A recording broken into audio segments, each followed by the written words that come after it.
Great. Thank you, Jerry. I'm really honored to be here. And thank you so much to Jerry and to Robin Gottfried, who invited me in the first place, and to Phil and to John for helping to host tonight. And thank you all for being here. There are so many of you here from all over. It's really wonderful.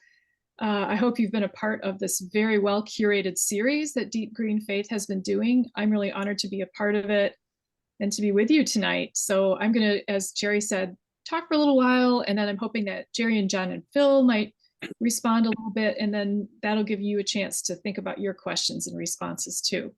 So I'm going to share my screen. Give me just a moment while we get that figured out. You know how it is. Okay.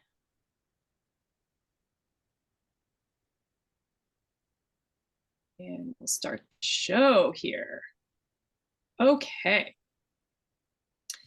So I've been asked to talk tonight on the subject of refugia communities for a resilient future. And in a little while, I'll explain what refugia means. But in order to get to that, we need to start kind of with where we are. Well, we're in crisis. And I know that you are an audience of people. I don't have to explain what we're talking about when we say that we live in a time of crisis. The climate crisis primarily, but that's not the only one. I'm sure you are all feeling, probably in your deepest soul, that we are living in a time of upheaval. We see that in our political divisions in this country. We see that in racial disparities and in racial conflict. We see that around the world in the rise of authoritarianism. We are definitely living at a time of huge change. Maybe even we could call it an inflection point. And the only really nice thing about living in a time of deep change is it forces us to ask a question: who are we? And in particular, for those of us of the Christian faith, but really of any faith, what is our role as Christians now? Is it different in any way from what it has been in the past? Well, I suppose we could say, look, our purpose is always to love God and love neighbor. Sure. But is there a particular way we need to be thinking about doing that in this moment? So I love what Pope Francis said in his 2015 encyclical about hearing the cry of the poor, but also the cry of the earth. And maybe that's one of the ways that loving our neighbor might be a little bit different right now. We are listening to our neighbors beyond our human kin and into all of our kin here on earth. So if we think about hearing those cries, hearing the cry of the poor, that is also a deeply environmental concern, because so often the cry of the poor comes from having lived in these sacrifice zones. And there are many, many kinds of sacrifice zones. I just have one little example here from Cancer Alley in Louisiana. Louisiana's been in the news again last day or two with President Biden's putting the pause on the LNG export terminals. Maybe you've read that story. But Louisiana has been really, since white settlement here, a sacrifice zone for land and people. And that is still going on today with Cancer Alley. Maybe you're familiar with Cancer Alley as this sort of hub of petrochemical industry, and also, unfortunately, a real hub of cancer incidences among the people who live nearby, primarily who are BIPOC and poor. But we also want to hear the cry of the earth. In loving God, loving our neighbor, we want to hear the cry of the earth. So I'm sure you're familiar with the idea of the sixth extinction. We are living in a biodiversity crisis as well. The rate of extinctions is 100 times, some people say more than 100 times more than the background rate. And all these different animal kingdoms have been threatened. I have a website there if you're interested in going to get the very, very latest data. This is pretty recent data. So that question, how do we as people of faith love God and neighbor in this historical moment? Well, I have two other quotes here on this slide from Pope Francis again, and also from Robin Wall Kimmerer. I'm sure you're familiar with her. So she is a botanist and a member of the Potawatomi Nation, and she's a wonderful writer as well. And so important right now in this moment because she combines the wisdom of indigenous peoples in North America along with the wisdom of science. And I think her combination of wisdoms also corresponds really well with the wisdom of faith. And I notice in both of these quotes, both Pope Francis and Robin Wall Kimmerer use the word relationship. So one of the things we have to do is repair, as neighbors to the rest of our kin, repair our relationship with land. Pope Francis calls this an ecological conversion.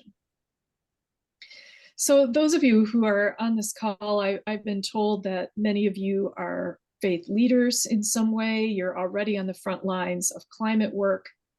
So maybe you're familiar with these statistics, but they are unfortunately rather disheartening.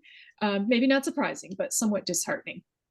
So I've been wondering since I was working on the book in about 2020, 2021, okay, well, what are churches actually doing about climate? And what are people of faith, but primarily churches in this case? What are churches actually doing? And I wondered about that. And lo and behold, Pew Research Center was also wondering about it, except they do research. I just wonder. And so in November, a little more than a year ago, they came out with this survey and this survey report. And unfortunately, it may not surprise you to know that a lot of religious people are worried, but not doing much.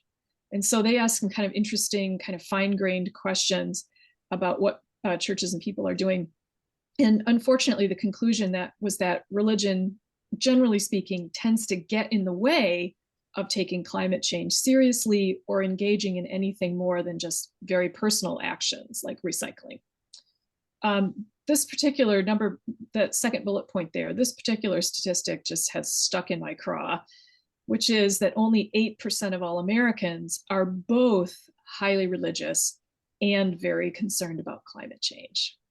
Now, granted, that's still like 26 million people, but 8%. I mean, imagine if it was 80% of people are both highly religious and highly concerned about climate change. In any case, 8%. This might not surprise you either, but unfortunately, evangelical Protestants were the least likely to believe that global warming is caused by human activities. There's lots of reasons for that. But even among people who are worried, we just don't talk about it at church much. Now, maybe you do, but statistically speaking, most people who go to church just don't talk about climate change or climate, or honestly, even the non-human creation that much. And this will also not surprise you. What the Pew Research found is that generally speaking, religious people, as all of us, are unfortunately more shaped by economic and political influences and commitments than by religious claims. Okay, is it just the Pew Research Center? Alas, no. PRRI came out with another study and confirmed these findings and kind of doubled down on them too. They asked different questions. It's a very interesting study. I certainly recommend going to look at it if you haven't already. But here's what they came up with as their sort of bottom line. As importance of religion wanes, belief that climate change is caused by humans increases. Now, that's a little bit of a deceptive way of putting it. It sounds like they're saying as a person becomes less religious, then no, they mean statistically, right? So statistically, the less religious you are, the more likely you are to be well-informed and realistic about climate change. Okay, does it matter? Does it even matter? Some people are saying, you know, honestly, what people believe about climate change is actually less important than what they're doing for whatever reason. So this brand new book by Hannah Ritchie, who's a very interesting researcher. She's very young. She's Brit. She works at the University of Oxford, and she runs this, or she is part of the group that runs this really interesting website called Our World in Data. She's a statistician. She's a number cruncher. And she has just come out with a book. And one piece of the argument of her book is that, honestly, we can't worry about convincing everybody about climate change, but what's going to happen is that economic forces are to help people make a transition to renewable energy and so on because of the economics of it. So maybe we don't need to worry so much about convincing people. Interesting argument, but I think for us as people of faith, that's not good enough. Not because we need to persuade everybody to agree with the IPCC reports or something, but because if we just let economics make the sorts of changes that we need to make to respond to the climate crisis, we're not really addressing the spiritual sicknesses that underlie the crises that we're facing. And these are sicknesses that the Pope talks about very emphatically in Laudato Si. And maybe you have experienced this yourself too, or had the same thought. Like, it's fine to have people doing the right things, but what about those spiritual sicknesses underneath? So we come back to this question of relationship. So for those of us in faith communities, we kind of need to find a way forward that isn't one of these options. So maybe you've heard people saying this, look, I'm not worried about the climate crisis because, they'll think of something. And by they mean like experts. And usually the something is technological. And it's kind of true, right? I mean, people are thinking of some things. They're thinking of electric vehicles, and they're thinking of, renewable energy sources like turbines, and they're thinking of different ways of using land. People are thinking of things. They're thinking of using mushrooms to make, but that too doesn't really address the sicknesses underneath. Other religious people will say, look, I have faith in God. I believe in providence. Whatever's going on right now, God will fix it. And that one too is very passive, right? And it's a kind of relinquishment of one's human responsibility and agency. I always want to say, well, yeah, God is fixing it through other people. Why not through you, right? But then there's also doomism. And this is another response that you hear from all kinds of people, sometimes young people, which is really heartbreaking. And that's the, well, forget it. We can't do anything about this. We're doomed. And I think you'll agree that, hopium, right? Like false, shallow hope, the hope that feels good like a drug, but does absolutely nothing. That's not a good option. Doomism isn't a good option. All of this kind of leads to passivity, and none of it addresses that spiritual need underneath. So as a person who teaches English, I think in terms of metaphors. And I wonder if we've been operating as people of faith with a bunch of metaphors for who we are in society that we really need to uncover and rethink.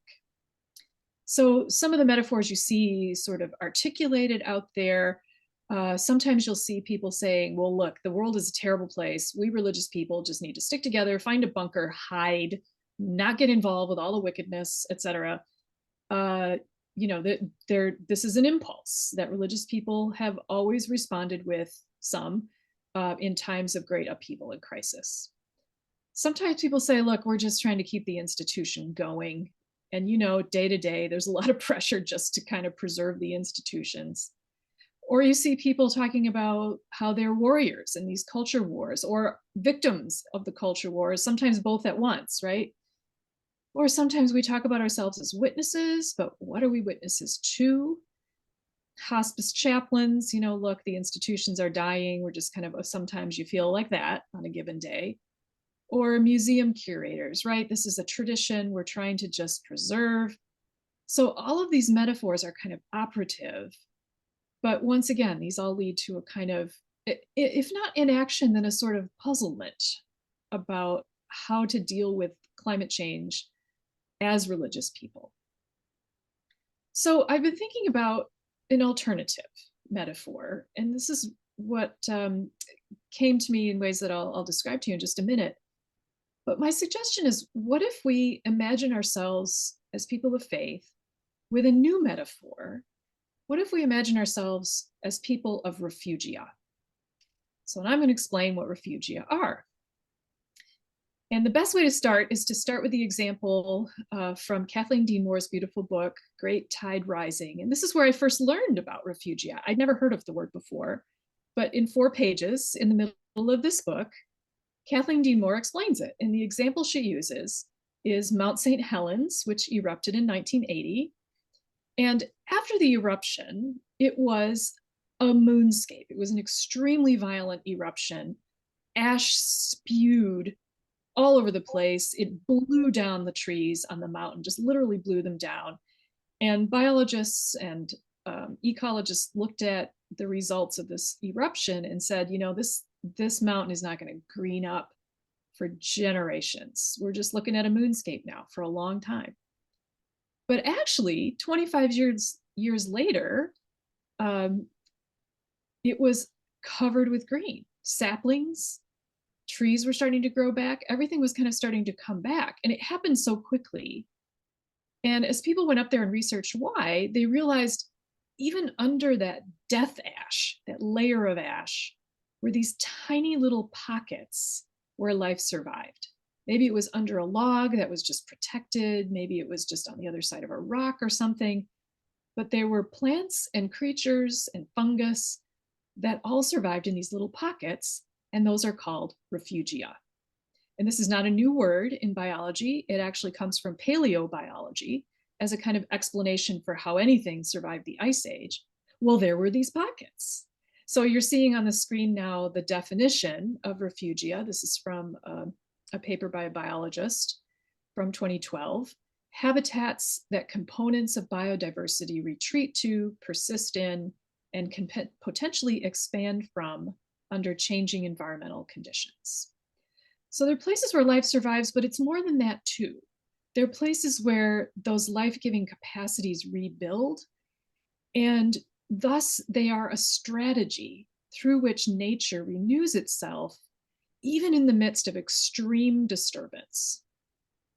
So it's a whole field now, refugial conservation biology, where biologists and ecosystem managers will go and look at a site and notice after some kind of extreme disturbance, like fire or extreme heat and drought or an insect infestation, they'll go and observe like what actually made it through and why. Because if we can understand why, then we might be able to help these ecosystems come back. For example, if we see how some trees seem to be more drought resistant, maybe it's because of their DNA, maybe it's because of where they're sited on the mountainside, maybe it's the north slope that does better. In any case, whatever we figure out, we can help seed perhaps trees from that particular DNA strain and thus help the ecosystem grow back. So that's refugial conservation biology. So in nature, refugia are meaningful because they provide protection in the midst of disturbance, but they also transform. They renew and transform an ecosystem, and they start to renew an ecosystem primarily by getting bigger, but also connecting with each other. So these little pockets connect with each other, and that's what causes renewal. It's always very particular to place, time, and species. Okay, so you might be able to see where I'm going with this. As soon as I learned about the idea of refugia, I started thinking metaphorically, as literature professors will do. And it just struck me, wait a minute, as Christians, for me, as people of faith, isn't that what we're supposed to be? Aren't we supposed to be the people who, in the midst of disturbance, find and nurture pockets of life? Isn't that a pretty good metaphor, if you think about the scriptures, for the way God works? God loves to work through small, hidden, inconsequential things. And if you think about Old Testament stories, Noah's Ark, right? The remnant through which the earth is renewed after the flood. Abraham's family, God doesn't choose the Assyrian Empire, right? God chooses one family of some small ethnicity in some backwater place and says, you are the people through whom I will renew and bless all nations. The Israelites in the desert, they're this small little tribe. They're not important. They're a bunch of slaves. They've been rescued. Now what? They don't even know how to be a people. And God chooses them and works through them, and they become a refugium through which God renews creation. Jesus and the disciples, right? Not coming riding in on elephants with an army. Jesus comes riding in on a little donkey, and he has 12 disciples, more than that, really. He has a small band of disciples, and it's through them that the world is renewed. You can think of the kingdom parables. You get the idea. So if we think in terms of refugia as a cultural and spiritual phenomenon, we can think of them also as a mechanism of resilience in the midst of this time of upheaval and great disturbance. And this is a moment, right, that demands some kind of mitigation and adaptation. And that means we have to become healers. We have to find and nurture the refugia that are already there in the earth, in our human cultural systems, and I think also in our spiritual communities. So that's really the question I asked as I worked on the book a couple of years ago. What do we have to do to adapt our faith in these crisis times and really lean into this idea of being people of refugia? And I started thinking about transformations, like what transformation, what do we need to leave behind? What capacities do we need to strengthen or find or build? And it started to occur to me really that we have what we need in our scriptures, in our stories, in our theology, in the tradition. We have what we need. It just needs to be adapted. So I came up with 7, because 7 is magic. 7 chapters, transformations, I started to call them. And I wanted to write about the liturgical year too, because I really love the liturgical year and the way that it sorts our theological reflection into like 7 buckets and allows us to reflect on different aspects of the faith and go through different processes that emphasize different aspects of faith throughout the year. So I mapped these onto the liturgical year. And I think, I put this in a very Christian context, but I honestly think these would work pretty well really across faiths, across faith traditions, just these transformations here.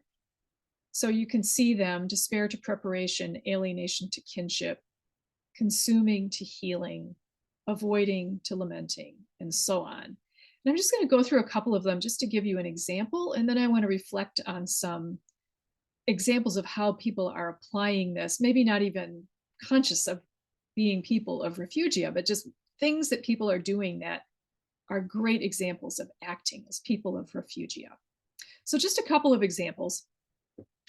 So transformation number 1, from despair to preparation, I thought this mapped on really well to Advent, but I also thought it was a good first chapter because so many people feel despair. And what I reflected on is that in the scriptures, there's plenty of despair. People are often in despair in the scriptures. However, what we have in our scriptural stories is God entering those places of despair and turning them into places of preparation. So they are places of grief, for sure. They're places of what we call deconstruction, maybe, but they're also places of preparation. So if you think of, Isaiah in the wilderness, prepare the way of the Lord. If you think of the Israelites in the wilderness, it was difficult. It was a place of grief. They had to leave things behind, literally, but also ways of life behind. And they had to build new capacities, but they were being prepared. So how can we take this time that often feels so despairing and find a way to say, okay, but what are we being prepared for? How are we being prepared in this time? Transformation number 2, from alienation to kinship. This really concerns the kind of problem of modern life, which is alienation from the non-human creation. Partly because we live in wonderful buildings and we are separated from our food systems. Part of it is like, modern progress, but that's also not really how we're designed. We're not really designed to be that alienated from the rest of creation. So maybe some of you know about the research about people healing better when they are in the presence of trees. There's quite a lot of research now about college students needing places to be in nature in order to reduce stress and so on. But this also comes from our faith beliefs. So if we think about that beautiful hymn in Colossians 1 about in Christ all things hold together, the hymn of ta panta, all things, Christ is reconciling all things to himself. This is a way of reminding us that we are kin with each other, but also with all fellow creatures of God. We share our creaturely life. We share our belovedness. We share this planet. And one of the things we know from the diversity of creation is that diversity builds resilience. So ecosystems are healthy insofar as they have enough diversity. It's a kind of portfolio strategy, right? So these are things that we can be reconnected with. And I associate this with Christmas because Christmas, the incarnation, is a big yes to the created world and to our kinship with one another and our belovedness in God. So I'm going to skip ahead now to Transformation 7. This is just a teaser, I guess. If you want to know all the details, you can read the book.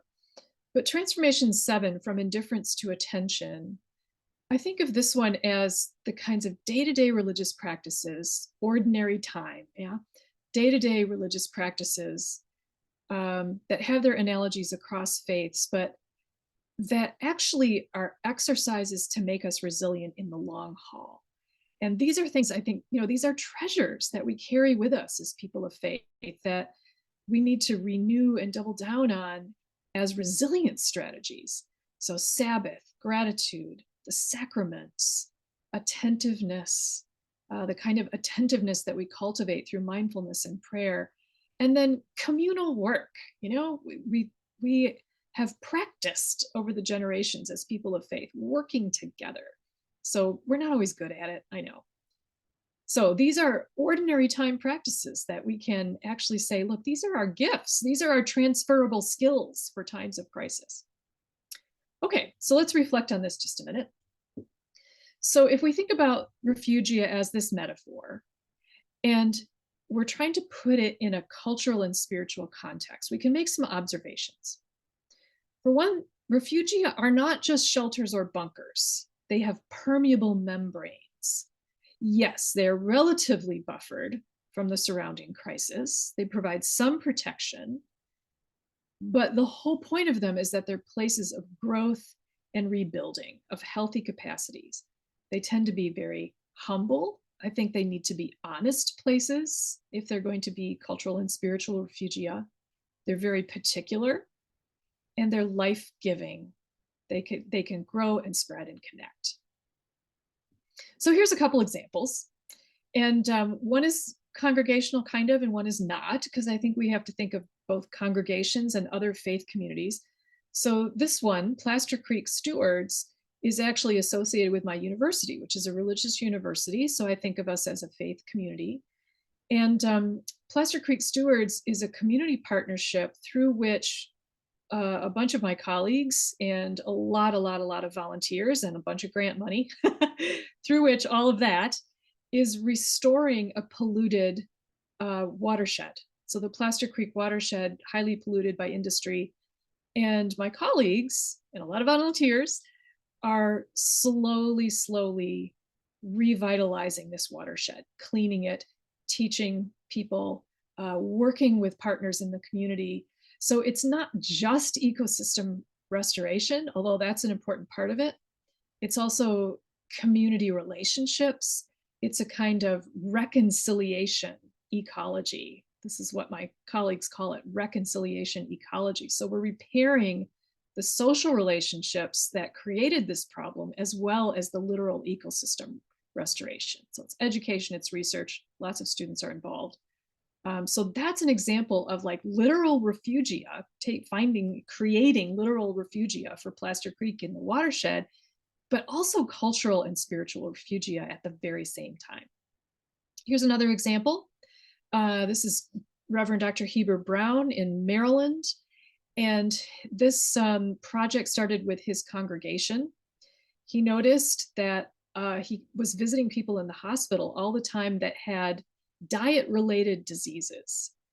And he thought, what can we do to create a healthier food shed for my people, my congregation, and our related congregations, Black churches, primarily on the Eastern Seaboard?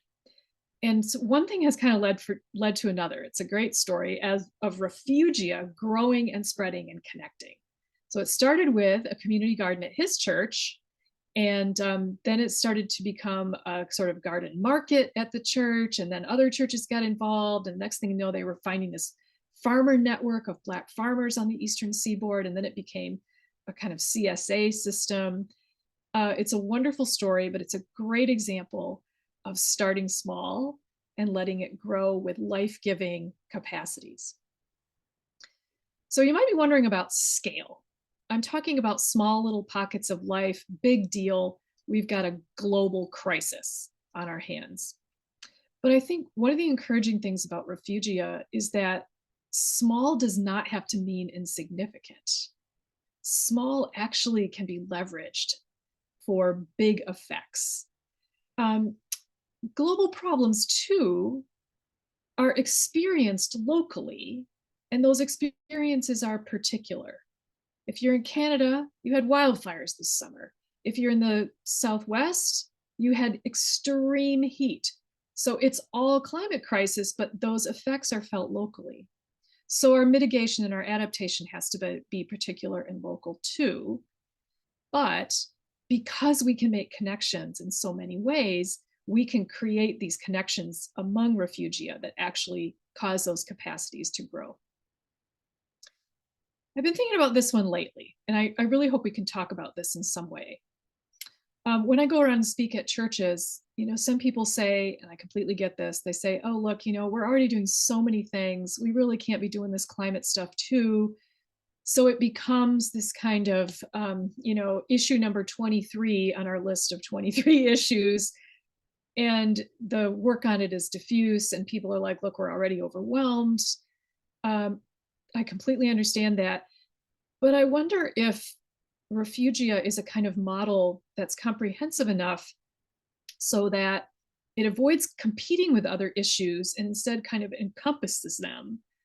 Because everything you do to create life-giving capacities is part of that, is part of becoming the people of Refugia. But also, nothing can be left out either. And by that, I really mean climate work, or work on your local watershed, work on the food system where you are, work on eco-justice issues. That can't be left out from other things as if it's a separate issue, because it's all caught up with everything else you're caring about. Poverty, race, peacemaking, all of those things are connected. So I wonder if it's a kind of way to think about this comprehensively, like ecosystem thinking. If Refugia, being the people of Refugia is kind of our goal, how does everything else fit into that? So I don't know. I'd really love to talk with you about that, because I'm just starting to think about that. So I'll end with this beautiful quotation from Reverend Jim Antal, UCC pastor, maybe you know him. I love the way he talks about vocation as possibly a communal call. What if right now, at a time of the climate crisis, we have this communal call to our generation, a moral claim on every one of us to embrace this fresh understanding of human freedom, fulfillment, vocation, and salvation. And maybe we need, in order to embrace this fresh understanding, this little metaphor of Refugia can be a helpful tool. So finally, I turn to Jerry and Phil and John and say thank you, and let's talk. Yeah, let's talk. Thanks. There's clearly lots to talk about. Thank you. Yeah. I am happy to pick up on your next to last slide, or next to last slide about client. And what I felt in that was, what do we do with this? And the way I can think of getting at that question is something like this. Many or most or all the churches, including last Sunday when I sat in a creation care ministry leadership group at a church in Louisville. At the heart of much of that conversation really was, what are we supposed to be doing? What defines our ministry? What makes us valid? How do we measure whether we're succeeding? And the tension, I think, might be between, well, who is your audience? And this is where the climate conversation lends a lot of weight. Half of the room on Sunday was, if we're not influencing the public, we're not actually doing anything. The other half was, we're a church, shouldn't we be worried about us as a community of faith? And the two of those were in tension. So if you pick up on the metaphor of Refugia as an image to guide mission, how might a group of people in a church see their job if they're a creation-oriented group? Yeah, that's fantastic and so clarifying to propose those kind of two poles. Like, look, we are the shelter, right? We are the refuge. It's a related word. We are the refuge for people of faith here. And that kind of activist impulse, right? Where we're supposed to be salt and light in the world. Yeah. Yeah. So I could say some things, but I'm kind of interested in hearing Phil and John and maybe some of the other folks out there see if they could apply this, because I don't run a church, right? I'm definitely very active in my church, but I don't run a church. So I would love to hear from some other faith leaders, like how they might use this metaphor. I mean, it seems to me Refugia can answer both of those things, but I'd like to hear what other people would say about that. John, do you want to offer a comment? You want me to jump in? Oh, you're muted. I was going to say, you run a church, Phil, and I do not. So I think you should start that off. I have some other thoughts after that. I'll offer a comment. I think it's germane. Debra, when you in your book and in the presentation as well, I appreciated you talking about the bunker mentality and how this is not that. Many people on the call may have heard of, different writings or things like the Benedict option, this idea of like retreating that, from this broken world and fostering some particular form of holiness as a response to whatever. But I really appreciated how you said that's not what this model is about. And what that got me thinking about is how so much of what you describe as Refugia Faith and these values and how these values are embodied or practiced in a community, when I think back through church history, I think this is actually a much more accurate rendering of what was going on in monastic communities through the sort of trials and tribulations of the Middle Ages.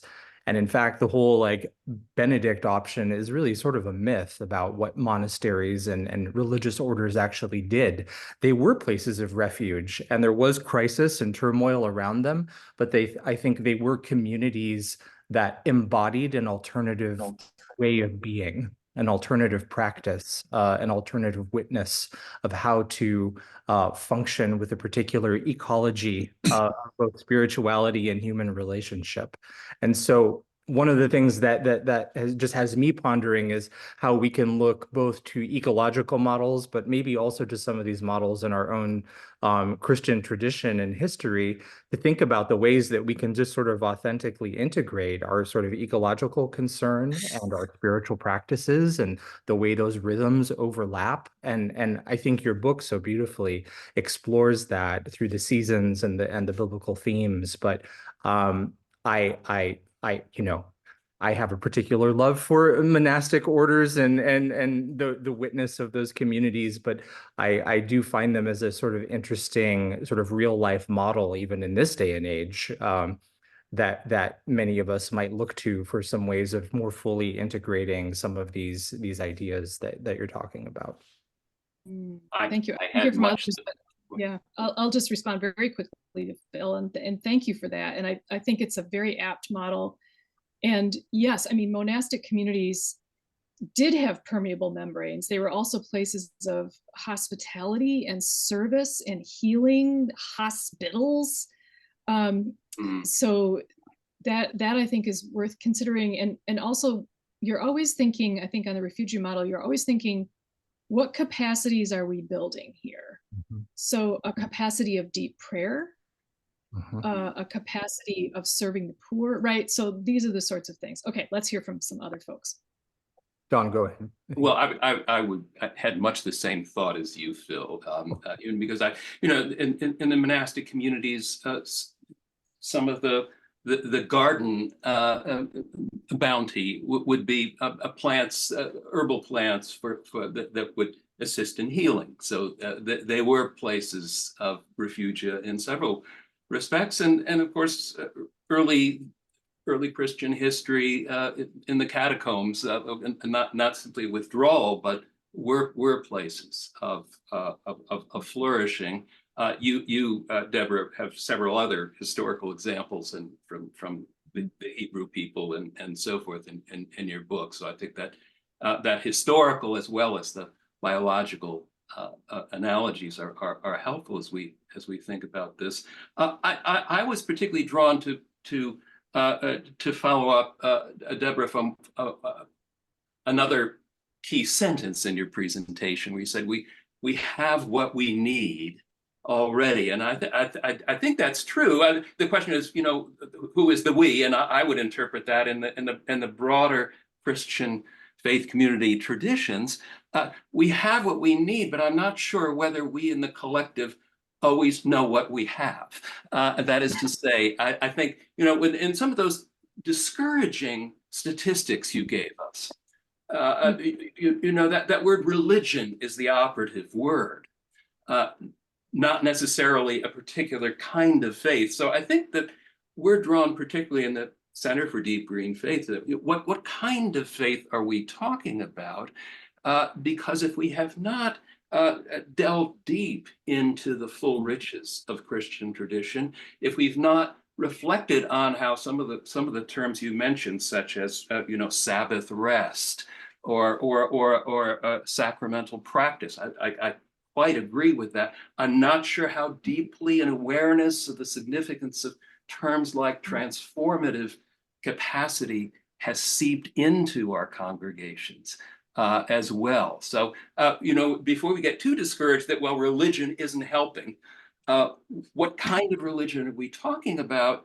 How might we proceed toward, that in the development of the refugia, of refugia, I think of another word like sanctuary, with a sacred dimension of what those pockets would be about. I'm wondering what your thoughts would be, Deborah, about how we can move from simply this sort of blanket religion category to the fullness of a gospel faith that might indeed answer to various of the transformative categories you've already talked about.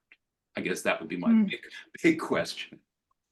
What a huge question. And I'll respond a little bit, but then Phil, maybe you could invite some of the people with their hands up to talk. I will. In just a second. Well, I'm an educator, so my answer is always more education. Yeah.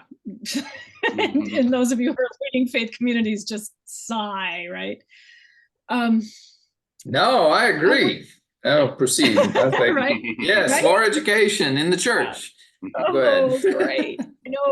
And we're almost in a crisis of the church too. My husband teaches in a seminary, and as you may know, seminaries are closing. People don't want to go to seminary because being a pastor is a really hard, low-paying job. Nobody wants it.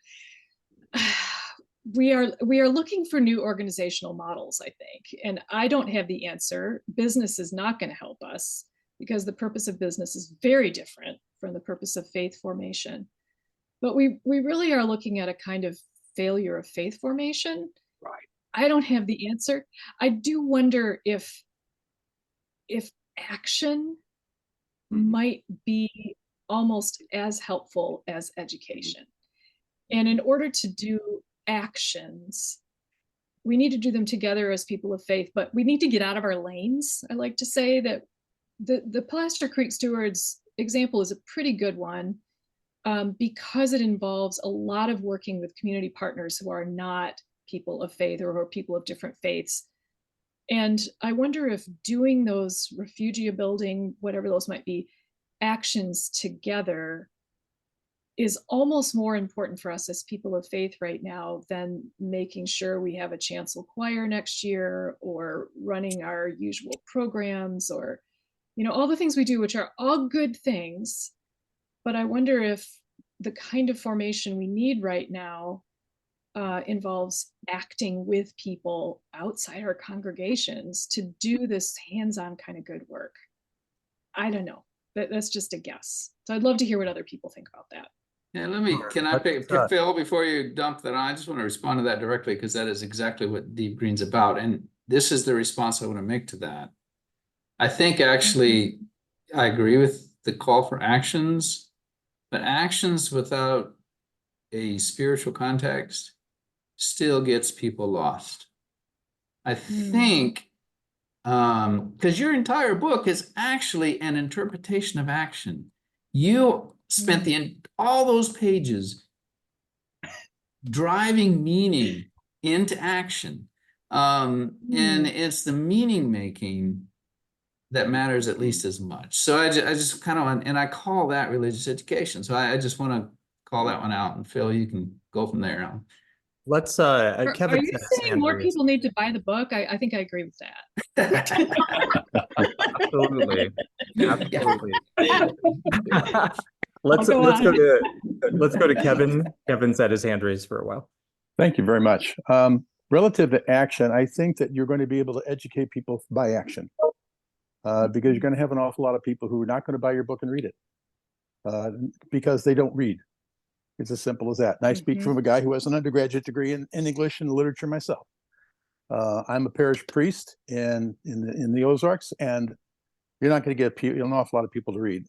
I would suggest that if you wish to go ahead and create Refugia through example and start doing things. For example, start encouraging your parishes to create pollinator gardens. We have a loss of habitat of pollinator gardens and pollinator habitats in the United States.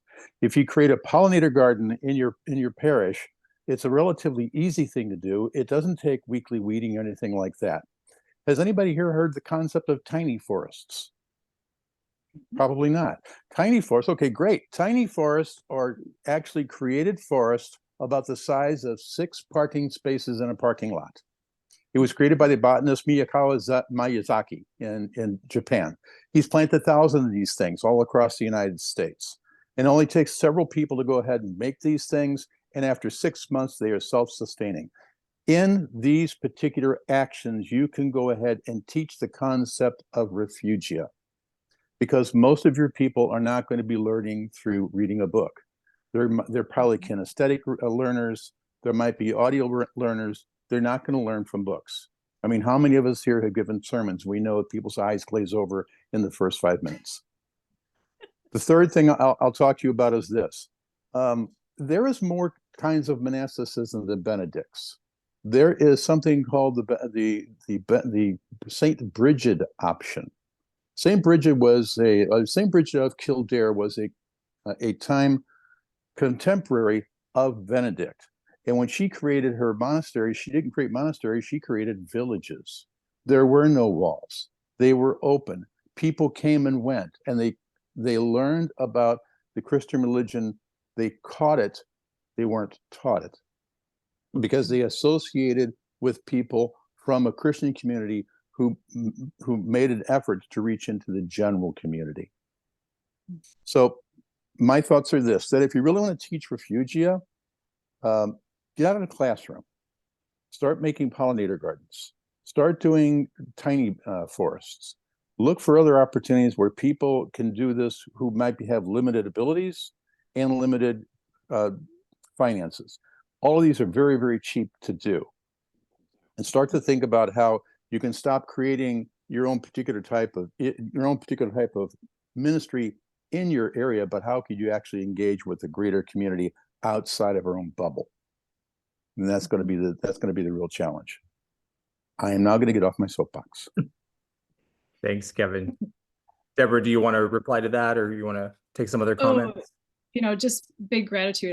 I think that's a marvelous observation. And I think the idea of something small, right, Refugia are by definition small, at least at first, that to give people that sense of agency is absolutely huge. And as a big believer in metaphor, to actually see the metaphor, right, to see something literal that you can then say, and let's remember, ladies and gentlemen and children and youth group that is now doing something interesting, let's remember that we are the people of Refugia. You can do I love that. So you combine the teaching.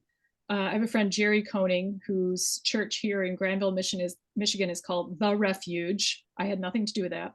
And they do a lot of citizen science with their kids and their youth group. And he is just adamant about this. He's like, do not put people in the classroom, do not yammer at them, take them out, do something with them, especially with kids, do something with them outdoors. They do Sunday school outdoors the entire year round. And they don't have a building, it's just like a tarp and tree trunks. They sit on tree trunks. And, he's a big believer in exactly what you're saying. Action, action, action. But the teaching comes alongside that. Yes. And take people on a holy hike. Yeah, exactly. Then maybe people are like, I want to know more. And then you have the hunger. They might read something. Maybe. Yeah. Thank you. Great. Thank you. Let's hear from Stacy. I just wanted to share that my congregation, St. Peter's in the Woods, is quite literally in the woods. And we're a small congregation. We're just about finished with our renovation. But our church is we have a new prayer room now, which is all glass, and it looks out on our forest. And we have very early on taken on the idea of being a refuge. We're very active. Our creation care group started small. We've become an Audubon sanctuary. We're situated so that a lot of people in the neighborhood come through, they walk the meditation trail. And we are going to be developing programs to bring more community in. And it's become a sanctuary for the community around us. We've developed a pop-up pantry, which pulls from our food garden. We have 2 native gardens. And interestingly, we have our cross sits up on a hill, and right behind, if you're standing on the hill, the world is right outside on that main road. And when you look beyond, you see the peace and the bird boxes and the sanctuary. And so we're really gearing our lives as a congregation now that our church is renovated, and I'm going to be managing the meditation trail, and we're going to be developing programs around retreats and getting people to commune with nature more. And in addition to that, I just had a conversation with a church in Bainbridge, Washington, which I started a conversation with about a year and a half ago. And they're doing something just amazing right now. It's called What's Love Got to Do with It? And their creation care whole program is built around this idea of bringing people deeply together with nature. So we're going to be collaborating on trying to bring these things together so that we reach out into our communities. And we understand, what we want is to make our places a refuge where people can travel in and out and be nourished and replenished. And so we're moving in. There are other churches doing the same thing, which is what's really encouraging. And so I would say that there is a movement afoot, and it is happening. We're just not maybe seeing it, but it's happening. And it is making a difference in our communities. So. Wonderful. Thank you, Stacy. Great practical embodied ideas there. Yeah. Let's hear from Peter.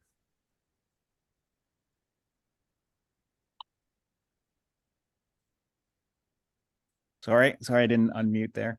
It's been a while since I've been on Zoom, but thank you so much for this seminar. I was very interested in it. The leader of our creation care team at our church sent that to us, and I was very keen on joining. So thank you so much.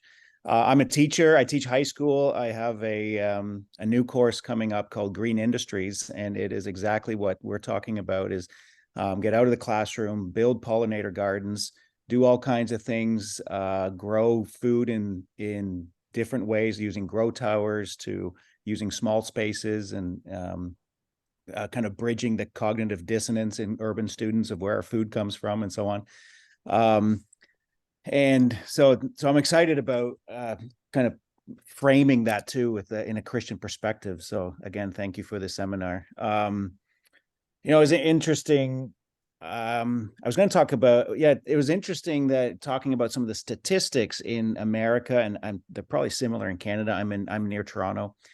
I don't know if they're true globally. If I look at the church, and I used to live in Kenya, the Anglican church there was a leader in talking about climate change, reforestation, and so on. Even 20, 30 years ago, if you wanted to get trees, you go to the church, because every church property had tree nurseries, and you went to church and you brought home small seedlings. And the idea was the average family uses 12 trees of energy every year, and so you should plant 12 trees every year. And Catherine Hayhoe talks about that, how some of these stats are Canadian American stats. They're not necessarily true of the church globally. And so I think we have a lot of really good examples globally. And that has, maybe just as a comment of what we're doing at our church, it's informed our church. We're a church in a kind of an industrial area. There's a lot of concrete, a lot of pavement.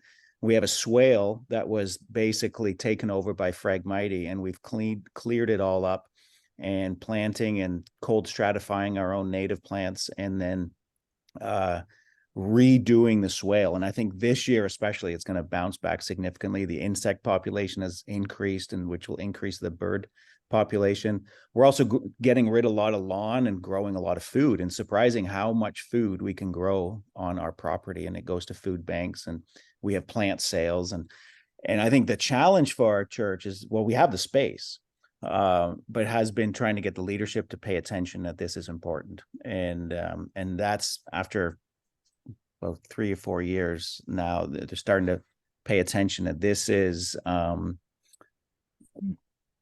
important. And what I like about it is we've done it. We've come a kind of a demonstration plot, and then the questions come up, and then the theology comes up, and then the importance of it comes up. Talking about it, not doing it, or talking about it and hoping it translates into action is maybe a little wishful. So having an area where I think it was Kevin was mentioning, getting Sunday schools going into the swale, seeing the food being grown, getting involved, turning urban spaces into productive agricultural spaces. I think that will just raise questions in adults and in children. But anyway, just a couple of comments. But again, just thank you for this. We have a swale on our school property, and it is filled with Phragmite, and it's a huge problem. But that's our class's task, is to tackle that.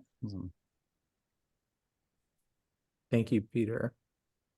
I would also draw our attention. There's some good comments in the chat as well, especially draw your attention to what Peyton shared a little while ago about the sort of marriage of ritual formation and education, which certainly resonates for me. The idea that all these practices that we do, and I think we all acknowledge the need for action and being out in places doing things together, but that we as faith leaders or participants in faith communities, our particular charism or vocation within those actions is to highlight and take the steps to imbue them with a sort of divine significance.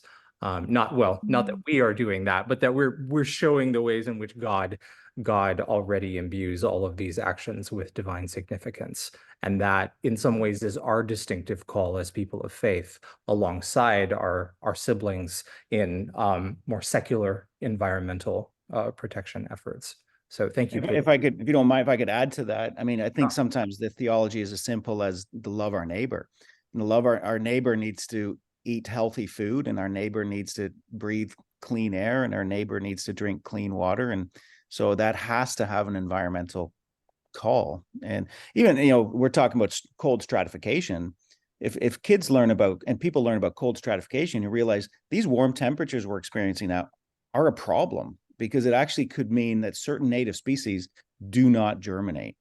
And then you begin to realize perhaps getting out on the golf course earlier than normal is not such a good thing. We need cold weather. We want to pray for regular weather patterns. And I would say our neighbor is the plant and the creature and all the others as well. Yeah. Yeah, exactly. Lisa has her hand up. Hello, I'm brand new to this group. And Debra, I am so stimulated by your writing, in part because it turns out I'm a climate scientist, a paleoecologist who studied refugia as a scientist. And I'm also a deacon, and I serve at a urban church here in Seattle. And to just extend your metaphor, I think in a rich way, as somebody that knows refugia well in a biological sense, one of the things that's interesting about them is that they are often classically sort of low resource parts of the landscape. So those of you that are from the Pacific Northwest or have driven down the I-5 from the Northwest down to California, you go through the Siskiyous, which were an incredibly important glacial age refugia. And it's this serpentine rock. It's really, it's a hard place to be a plant. And this is where we found this incredibly rich diversity of plants that survive there because of the porosity. So I wanted to, in extending the metaphor, and I have to admit, this is also from the point of view of somebody who serves in an incredibly poor neighborhood in a tiny parish where we don't have beautiful trees around us. It's not that kind of place. I think of low resource areas, if you will, in terms of economics and infrastructure, potentially have that porosity and space for innovation, because there is, on some level, everything's at stake and nothing's at stake. Like, why not? And then the piece that I've been hearing us talk about have been a lot of things that I would call a lot of sort of climate mitigation, sort of using nature-based solutions, the Phragmites, oh my goodness, the sort of tiny trees, et cetera, et cetera.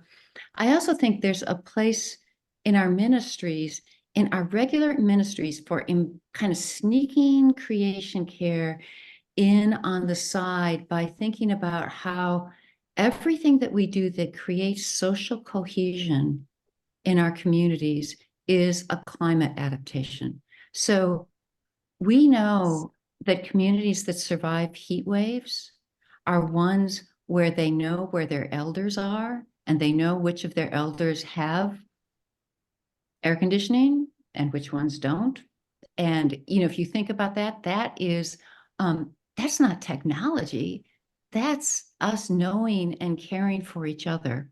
So, what part of what you're hearing is, we don't have the people. I mean, good God, I'm a climate scientist, and I can't really launch a creation care initiative in my tiny parish, but I sure am thinking a lot about what, as climate-related risks become manifest in our communities, and my people are the most vulnerable, how does the regular things we do sort of increase that ability in our low resource refugia?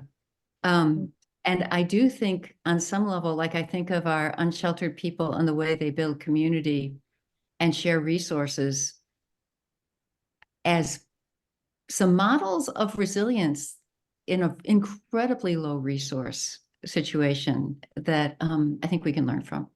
So, and it's nice to meet all of you people that care about Deep Green Faith. I'm like, where have you been my whole life? Thank you, Lisa. Debra, any feedback for that? Oh, just more gratitude for this very rich conversation and the wisdom shared on this call. I heard a lot from Stacy and Peter and Lisa too about healing. That part of the thing, to think of ourselves as people of Refugia is asking the question, what needs healing and how can we help? And it doesn't have to be a huge, gigantic program. I think I'm so grateful for your point, Lisa, about the refugia in the natural world tend to be these low resource areas. And I think that's an excellent lesson. You do not need a gigantic grant. You do not need just these small pockets can have big impact, and that cohesion, right? Connecting. So even what we're doing tonight, connecting online, and Stacy, you were talking about churches, you're connecting to a church in Bainbridge, Washington, and that's what Refugia do, that actually do recreate the ecosystem. So if we think small, simple is good, and then let that create these life-giving capacities. And Jerry, your original question had to do with metrics. People are worried about how are we going to measure success, because they're always being measured. They feel this pressure to make it to whatever the metrics are. And in the business world, they say you care about what you measure. So what are we measuring? What are we measuring? I think maybe that's a really good question for us to leave with is, can we measure healing? How do we do that? If we can measure our success by how we're working together to heal something, maybe that's a better metric than growth or whatever else we're worried about. So thank you so much for this rich, rich conversation. It's been a real privilege to be here. Wonderful. Yeah. If we have a moment, April has a great comment in the chat that I think is maybe relevant for many folks, noting how important all of these efforts and themes are, but that in some of our realities, we have aging congregations or, to Lisa's point, just congregations with limited resources of various types, and thinking about how do we start? How do we begin this work when we are in those spaces where the folks we're alongside maybe don't have either the financial or energetic resources to take on big things. Do you want to offer any more thoughts about that specifically? Oh goodness, I don't think it has to be big. Yeah. I think it can be small. And older people have gifts and wisdoms and skills. A lot of them are good at gardening. It doesn't have to be big. I think that's the message here, is that small matters too. And if we think of that theologically, it holds up. Nothing is insignificant to God. Yeah. And if some of the healing that needs done is simply healing of ourselves, that's good work. And any of us can do that. Yeah.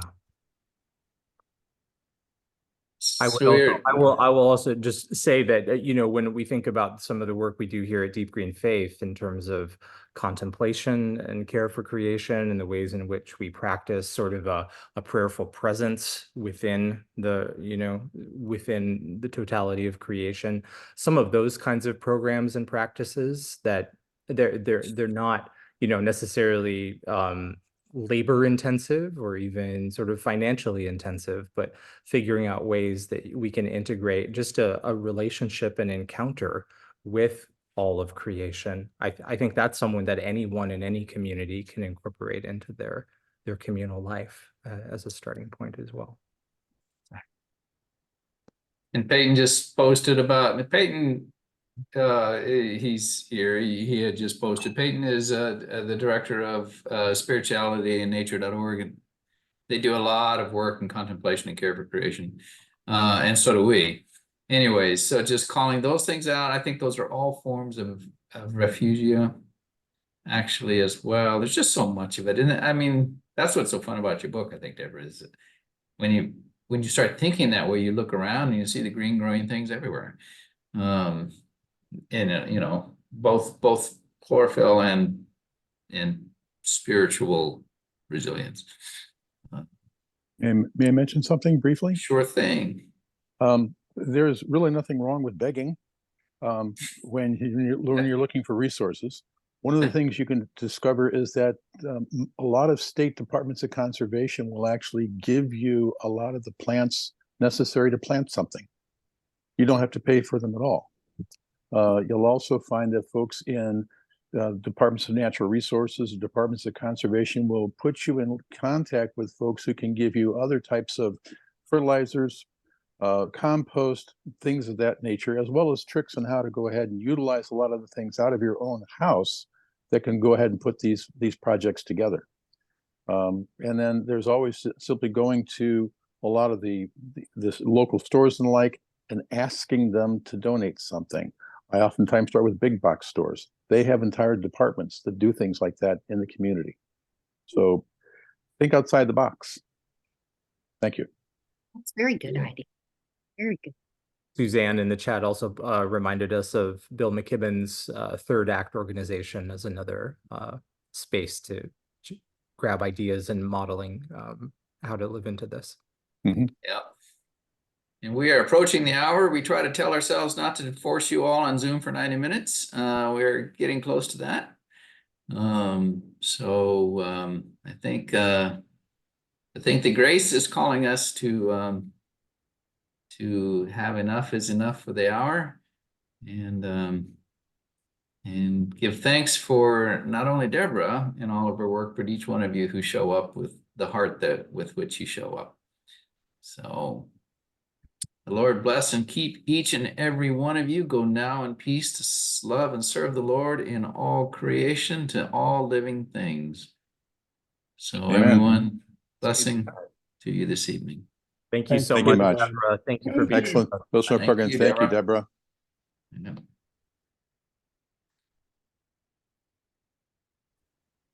Nicely.